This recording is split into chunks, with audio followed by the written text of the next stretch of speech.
His claim to fame, of course, is the Battle of Waterloo. He was in charge of the 91st Highland Light Infantry, and in the late stages of the battle, as the French Old Guard marched towards their decimation, he was in charge of the group. If you've seen any of the depictions or the movies, they show the 91st lying down in the tall grass, and as the French approached, Wellington was reported to yell out, "Now Maitland, now is your chance." And he ordered all the troops to stand up and fire a massed volley at the French, and of course that broke the French line and ended the war, essentially, the battle. As Diane said, he was much older than Sarah, but he caught her eye. Sarah's father obviously wasn't too enamored of him as a suitor, because he was looking to have her marry off in at least his level, maybe a little higher up. So when Maitland and Sarah ran off to Paris, it was under the protection of the Duke of Wellington.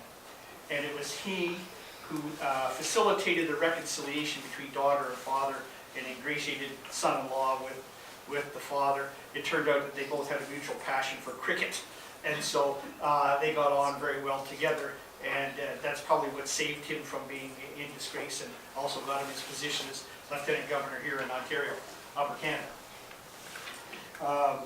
As Diane said, they came to a very colonial town, much smaller than New York, to which muddy York was often compared, and very little in the terms of amenities.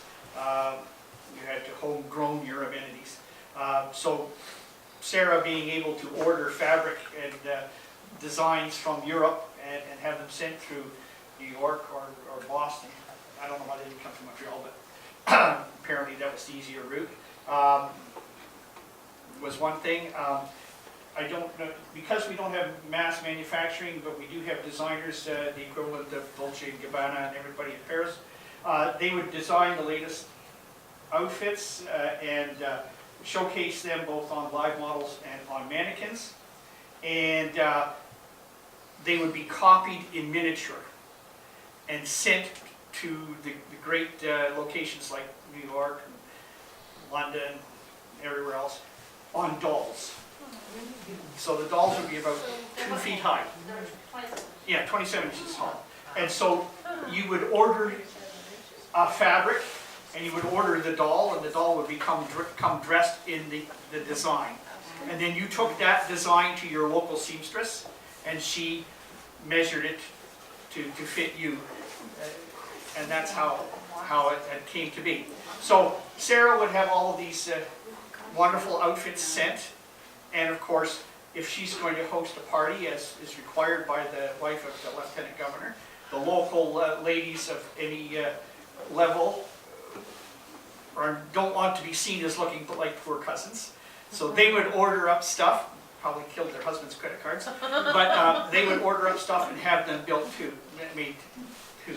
So it became quite a boom for Toronto, for York, to have a number of seamstresses all vying for attention and all showing that they could make the best dresses, and having all this fabric imported from Europe to York. So that was a way for society suddenly to build up. As the Lieutenant Governor, of course, he hosted a number of important balls. Always had to have one at New Year's. Not so much at Christmas. Christmas is not, at this time, not as well celebrated as New Year's would be. A King's birthday, of course, and certain other occasions would be required to have a ball of some kind. Mostly by the military, because they formed the garrison here in the town, and so their officers would have to show up and, of course, bring wives, girlfriends, not necessarily together, to these occasions in the one or two stately mansions that could support a certain number of people. There were balls held at Old Fort York in the officers' garrison mess there. You needed larger spaces. The Maitlands actually built